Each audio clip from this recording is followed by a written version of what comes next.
Good morning, children. So, today I would like to discuss some assignment questions in 7th class. Okay.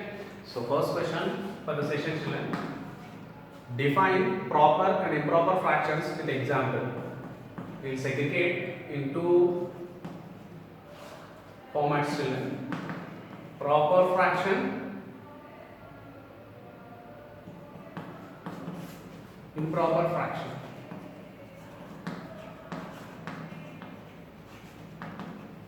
So simply, actually fraction can be defined as a number or an integer which is in the form of a by b, where b should not be equal to 0. Yes, this is said to be called as a fraction. Okay, a number which is in the form of a by b is said to be called as a fraction. Here, a by b is said to be called as a proper fraction when the numerator, see, this is said to be called as the numerator part, and this is said to be called as a denominator. So when numerator is less than the denominator, I repeat, when the numerator is less than the denominator, then it is said to be called as a proper fraction, children.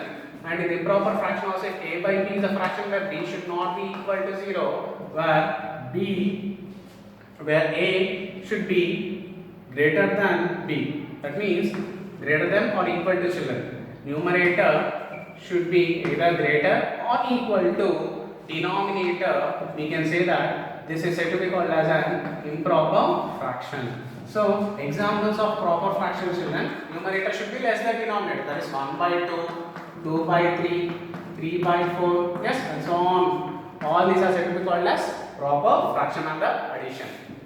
So examples of improper fractions, children, that is 3 by 2, 4 by 3, 5 by 2, yes, and so on. These are said to be called as improper fraction by which, see, when you observe the fraction over here, yes, when you observe the fraction over here, the numerator is less than the denominator. Yes or no? It satisfies the condition. Numerator should be less than the denominator. When it satisfies the condition that numerator is less than the denominator, then we can say that kind of fraction is said to be called as a proper fraction. 1 is less than 2, 2 is less than 3, 3 is less than 4. That means in every example of a fraction, the numerator is less than the denominator. Yes, the numerator is less than the denominator. We say all these are the best examples of proper fraction. When you come across improper fraction, the fraction which is in the form of a by b, where b should not be equal to 0, and the condition is nothing but a should be greater than or equal to, either greater or it may be equal also, like 2 by 2. This is also improper fraction, children. Okay, so either it is greater or equal, then we can say that numerator is greater than or equal to the denominator. It is said to be called as an improper fraction. The examples are like 3 by 2, 4 by 3, 5 by 2, and so on. When you observe the fractions over here, the numerator and the denominator, numerator is greater than the denominator. When you observe in each and every fraction, obviously numerator is greater. Yes or no? Or should be equal. If you see such kind of fractions, all these fractions are said to be called as improper fraction. So I hope it is clear to everyone the difference between a proper fraction and an improper fraction. Yes. Coming to the second question, children.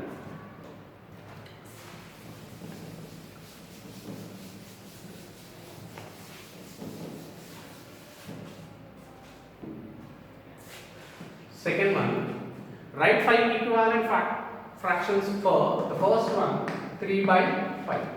So a fraction, for example, when you multiply the same numerator and integer for the given fraction, that is 2 upon 2. Okay, 3 2s are 6, 5 2s are 10, and I can say that 3 by 5 is equivalent fraction to 6 by 10. Why? Because when you cancel in a similar table, 3 2s are 6, 3 5s are 10. Sorry, 2 3s are 6, 2 5s are 10. That's all. We are getting the same resultant answer. 2 3s are 6, 2 5s are 10. So the resultant answer will be the same itself. Yes or no? So when you multiply the numerator part and the denominator for a similar number, then those all fractions are said to be called as equivalent fraction. That is, when you multiply this 3 by 5 by 3 by 3, 3 upon 3, 3 3s are 9, 5 3s are 15. So this is also an equivalent fraction still. 3 by 5 into 4 by 4. 4 3s are 12, 5 4s are 20. Yes. Again 3 by 5 into 5 by 5. How many you can multiply with that number to the numerator over a denominator? 5 3s are 15 and 5 5s are 25. Yes or no? So If you want, how many they are asking us to find out? 5 equivalent fractions. 1, 2, 3, 4, and the fifth one is 3 by 5 into 6 by 6. You can multiply. 6 3s are 18, 6 5s are 30. So therefore, the equivalent fractions of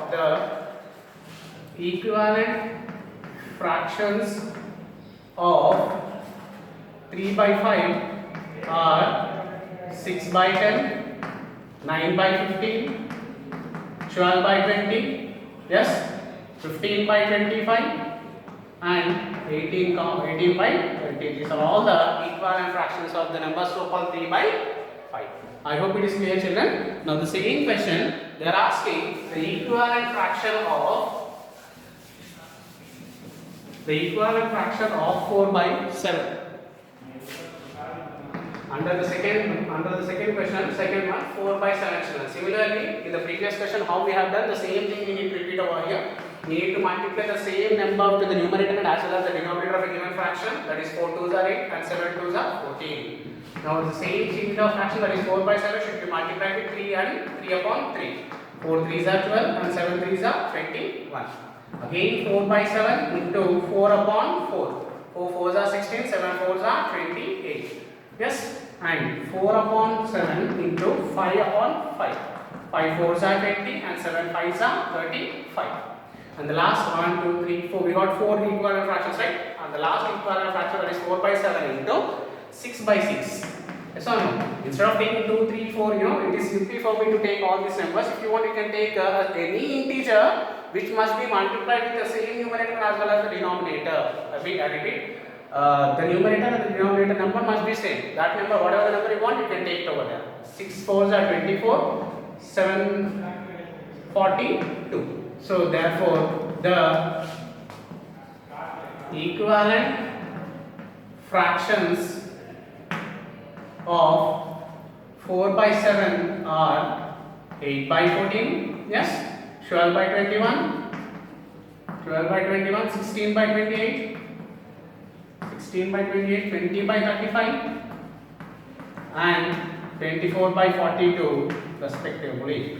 Yes.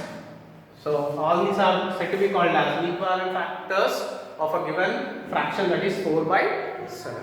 Yes, I hope it is clear, children. Now coming to the third question.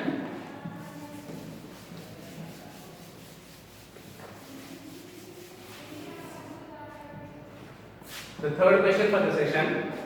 Listen to the question proper, children. At Ahmad's birthday party, 5 by 7th part of the total cake was distributed. See, let us consider this is a cake. Okay. They have given that 5 by 7, it has 7 parts, it seems. Okay.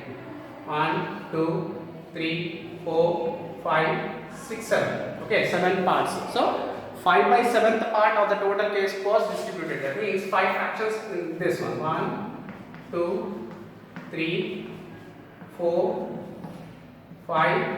Yes, this has been distributed. So given that 5 by 7th part of total cake was distributed. Okay. So they are asking how much cake was left. The left cake part is equal to, see, 5 by 7th of the cake already finished. They have been distributed. See how many parts are remaining? 2 by 7. By seeing the image, you can write down the resultant answer will be 2 parts has been remainder upon 7. Or else you do one thing, you can subtract this 5 by 7 with integer so called 1 children. So 1 minus 5 by 7. When you take LCM 1 and 7, 7 is the LCM. So 7 minus 5, that is equal to 2 by 7th. So the leftover cake part is nothing but 2 by 7th part. Yes, hope it is clear. Now, fourth question. Fourth one. Which is bigger among 5 by 8? They have given two fractions here, 5 by 8 and 3 by 5. In these two fractions, when you compare these two fractions, which is the biggest among them, they are asking.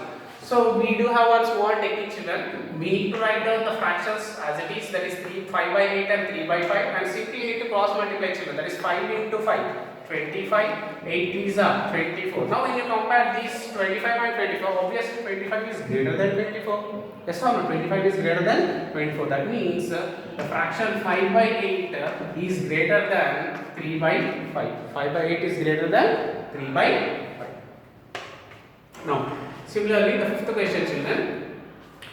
Razia completes 3/7 part of her homework. So, given that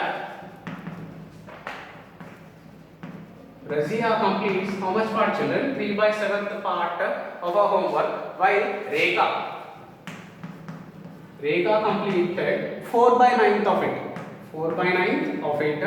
Who has completed the lesser part? They are asking us to compare the two, Razia work and Rekha work, and they are asking us to find out who has done the lesser work. So simply as it is in the fourth question, how we compare the two different fractions, in the same way we need to compare Razia and Rekha's work.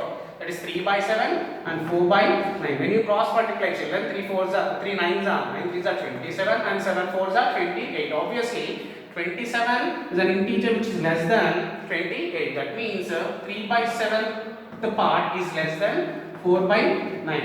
Yes or no? That means what? 3 by 7 is nothing but the work done by Razia. Yes or no? Razia has done less work when you compare with Rekha's work. Yes or no, children? So simply when you cross multiply the two given fractions of a given number, you can find out who has done more work and who has done less when you compare with the other children. I hope it is clear to everyone. So these are the questions we need to discuss in this assignment questions, children. So in the next class we will come across other different questions. I hope it is clear to everyone. Thank you all. Thank you, one and all.